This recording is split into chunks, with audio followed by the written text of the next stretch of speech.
Hello and welcome back to the channel. As you can see from that quick intro there, my neighbours had a new driveway done. I've had a few alterations to my driveway and the cars came out a little bit of a mess. Didn't matter where I parked it, it got covered in dust. So let's get the kit out and give it a right good clean. Now, in case you can't tell, I've got the shorts and t-shirt on, which means in Scotland that it's over 20 degrees.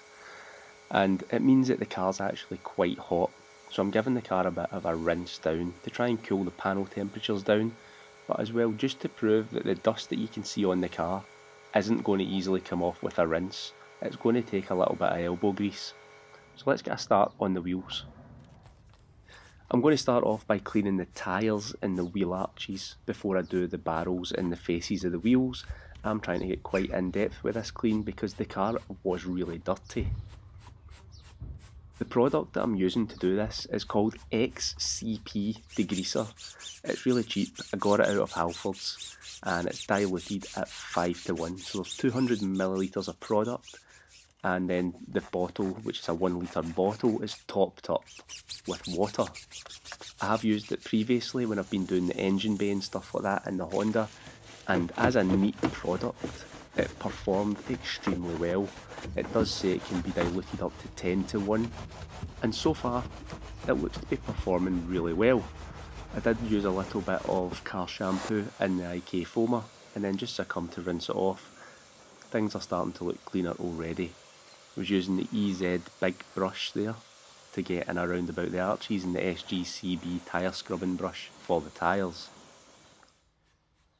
I'm also going to use this product as my wheel cleaning product.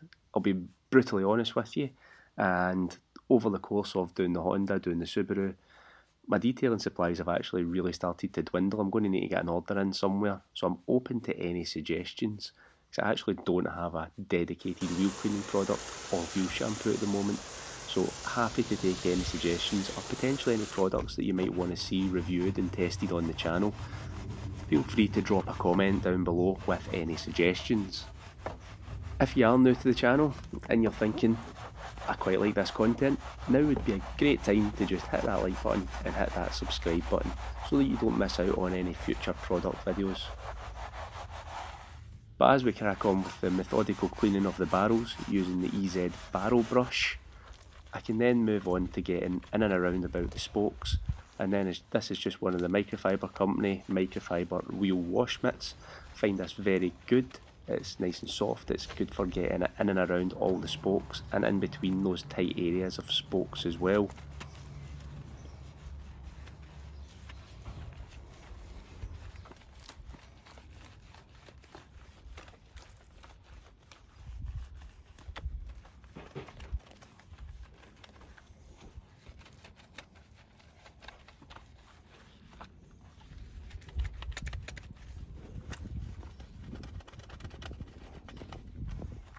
Once I'm happy that the face and the barrels of the wheel is clean, it's just a quick tickle with the detailing brush around the lug nuts, and then we can get it all rinsed off, and then we can start thinking about getting the bodywork done, once of course we've finished the other 3 wheels.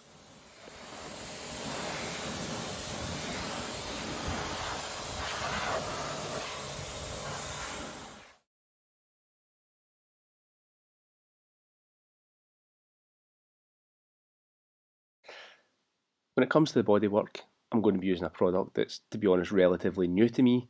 You can see that the bonnet, that's after I've rinsed it, all that dust and debris is still there. So I'm going to break out the Chemical Guys Bug and Tar Remover. I'm going to give it a quick test just on the front bumper, just as a standalone product, so I'm not going to put snow foam or anything over the top of it, just to kind of give myself an idea of how it performs, especially considering how the last Chemical Guys product that I tried went. But let's see how we get on. I've never known a product to be labelled as a bug and tar remover. It's almost trying to do 2 completely different things at the same time.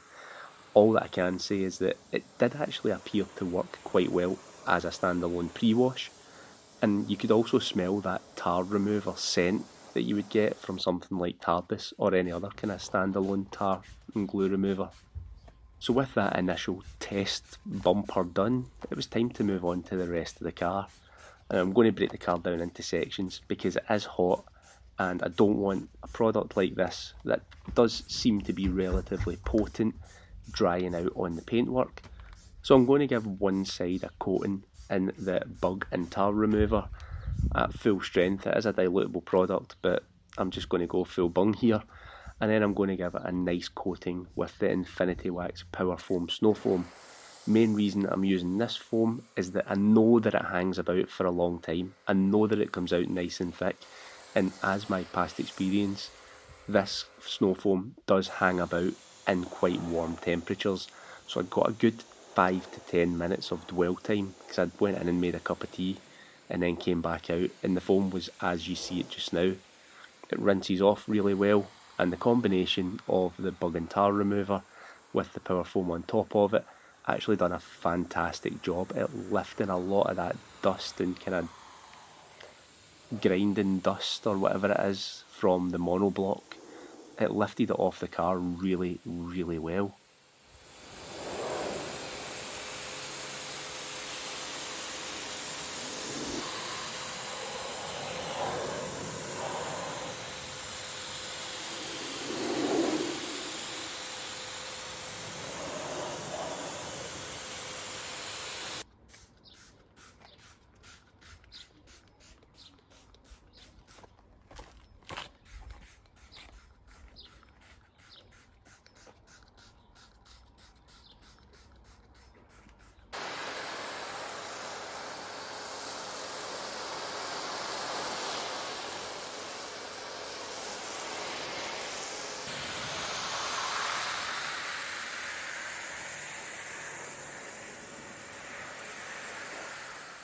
Now if you are eagle-eyed, you might be thinking, this is rinsing off really well, however the water behaviour underneath that is really well.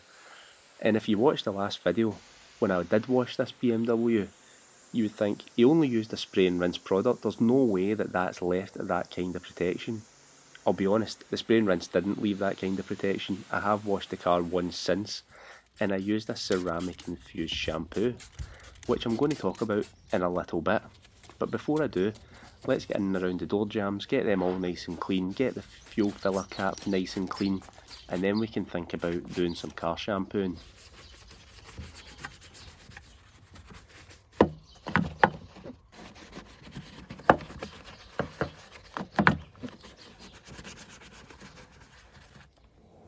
A quick tip when it comes to rinsing off your door jambs and fuel filler, if you don't want to get the car full of water or you don't want to get a face full of water, just turn your pressure washer off and use the hose pressure through your nozzle to rinse everything off. You don't get that horrid splashback.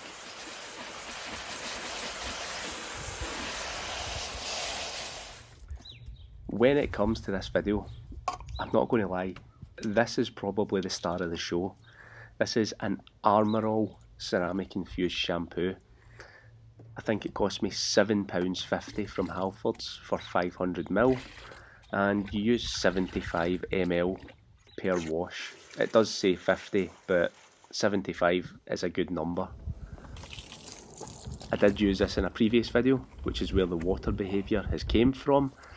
It really is a very slick shampoo, very easy to use, very non-fuss. The only thing that I disagree with it is the complete lack of suds that you can see, and you know that's a bit of a kind of pet peeve of mine if you watch my videos. However, I'm willing to look past it for this product. Very easy to use with absolutely fantastic results. Actually, that fantastic that I'm not even going to put any protection on the car after this. Not to mention, I also had to finish up really quickly to take my daughter to brownie camp. But what's your thoughts on this kind of shampoo? I know a lot of people don't like them. I'm more coming round to them, especially if they perform the way that this one has. I'm planning to do a full standalone video on it. But leave a message in the comments. Would you use a shampoo and then not bother putting on a LSP if you're getting this kind of result with it? Or would you always put on an LSP? Let me know, what's your thoughts?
So as a very quick wash, I can basically finish up.